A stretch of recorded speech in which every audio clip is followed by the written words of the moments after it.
সম্মানিত ভিউয়ার্স, কেমন আছেন সবাই? আশা করি আল্লাহর রহমতে ভালো আছেন, সুস্থ আছেন। আপনাদের সাথে আমি রয়েছি মোহাম্মদ রাশেদ মুশারফ, শিক্ষক নিবন্ধনধারী, কারিগরি শিক্ষা ও trade instructor, Itna Nurpur D D মাদ্রাসা, ইটনা, কিশোরগঞ্জ।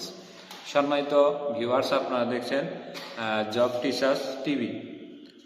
সম্মানিত ভিউয়ার্স, আমার নিজ জেলা জামালপুর ও নিজ উপজেলা সরিষাবাড়ি উপজেলা। সম্মানিত ভিউয়ার্স, আজকের আলোচ্য বিষয় 19তম শিক্ষক নিবন্ধন 2025-এ অনলাইন আবেদনে 95% প্রার্থী যে একটি বড় ভুল করে থাকে, অর্থাৎ এই একটি ভুলে আপনাকে সারা জীবন পস্তাতে হবে। আজকের এই ভিডিওটি যদি আপনি এ পর্যন্ত এসে থাকেন তাহলে অবশ্যই দেখবেন। ভিডিওটি খুবই শর্ট, মাত্র 3 মিনিটের মধ্যে আমি ভিডিওটি শেষ করে দেব। কিন্তু এই ভিডিওটি আপনি যদি দেখেন তাহলে জীবনের তরে যে একটি বড় ভুল, এই ভুলটি থেকে আপনি রক্ষা পাবেন এবং সারা জীবন আমার ইউটিউব চ্যানেলের নামটি মনে রাখবেন যে স্যার একটি ভালো পরামর্শ দিয়েছিল। তো সম্মানিত ভিউয়ার্স, আসি আমরা 19তম শিক্ষক নিবন্ধন 2025 যে কোনো সময় প্রকাশিত হবে এবং যাদের বয়স সর্বনিম্ন 18 বছর এবং সর্বোচ্চ 35 রয়েছে তারা আবেদন করতে পারবেন। এবং সেক্ষেত্রে যাদের এইচএসসি সনদ রয়েছে বা সমমান সনদ রয়েছে তারাও স্কুল 2 পর্যায়ে জুনিয়র শিক্ষক হিসেবে আবেদন করতে পারবে। তো সম্মানিত ভিউয়ার্স, আমাদের আলোচ্য বিষয়ে আসি। আমরা যখন অনার্স পাস করে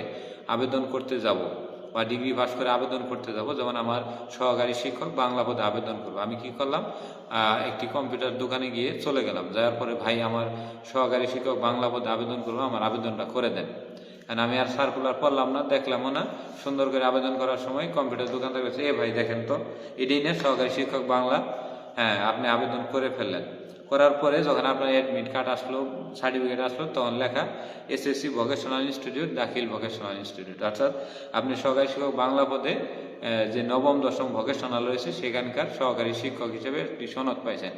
এখন এই সহকারী শিক্ষক বাংলা বা সহকারী শিক্ষক ইংরেজি যে ভোকেশনাল প্রতিষ্ঠানগুলোতে এরকম সিট থাকে না, অর্থাৎ পাঁচদারি যদি 40টা থাকে, সিট শূন্য থাকে 10টা।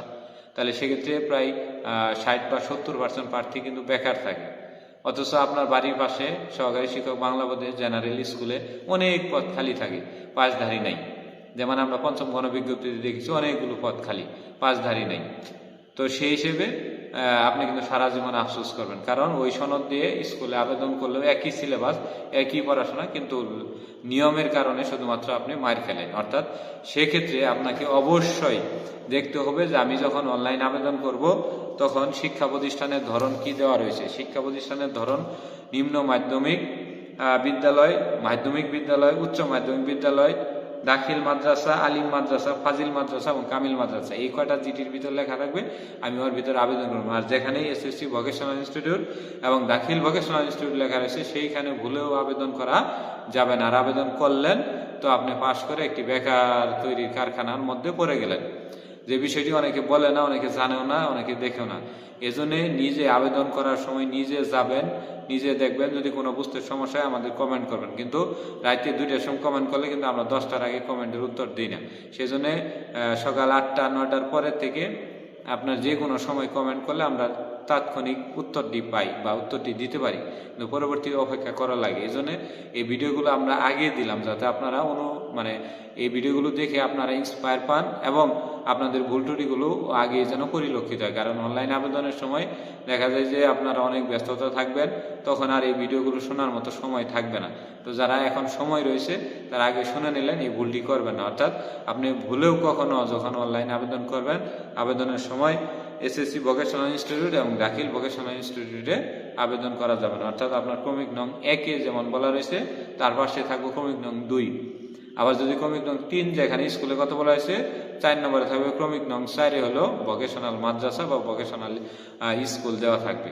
তো এই বিষয়গুলো আপনারা দেখবেন। এই একটি বিষয় যদি আপনারা ঠিক মতো দেখেন তাহলে হবে। আরেকটি বিষয় আমি আপনাদের বলে দিই, আপনি যখন আবেদন করবেন আপনি নিজে গিয়ে আবেদন করবেন এবং নিজে সবগুলো লেখা সার্চ করবেন, নিজের নাম ঠিক আছে কিনা, ফোন নাম্বার ঠিক আছে কিনা, একটা ইমেল ঠিকানা ঠিক আছে কিনা, স্থায়ী ঠিকানা ঠিক আছে কিনা, অস্থায়ী ঠিকানা ঠিক আছে কিনা, বাবার নাম ঠিক আছে কিনা, মার নাম ঠিক আছে কিনা, আমার সার্টিফিকেটের নাম অনুযায়ী আমার নাম ঠিক আছে কিনা, ভোটার আইডি কার্ডের সংখ্যাটা ঠিক আছে কিনা, এবং আমি যে সিগনেচার দিলাম এটি ঠিক আছে কিনা, এগুলো সম্পূর্ণ দেখে, অর্থাৎ বার্থ অফ ডেট ঠিক আছে কিনা, অর্থাৎ আমি দিছি 84, আমি দিয়েছি 1999 সালে আমার জন্ম হয়েছে, আমি দিলাম 1999, কিন্তু হয়ে গেছে ওইখানে 1987।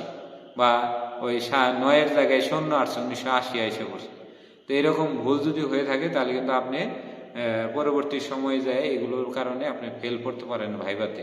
অর্থাৎ আপনাকে 19তম শিক্ষক নিবন্ধন অনলাইন আবেদনের সময় একেবারে সকল তথ্য সঠিক দিতে হবে, দিয়ে আপনাকে আবেদন করতে হবে। আর আমি যে তথ্যটির কথা বললাম এই তথ্যটি মেনবেন, এবং আমাদের এই বিষয়ে আরও ভিডিওগুলো দেওয়া রয়েছে।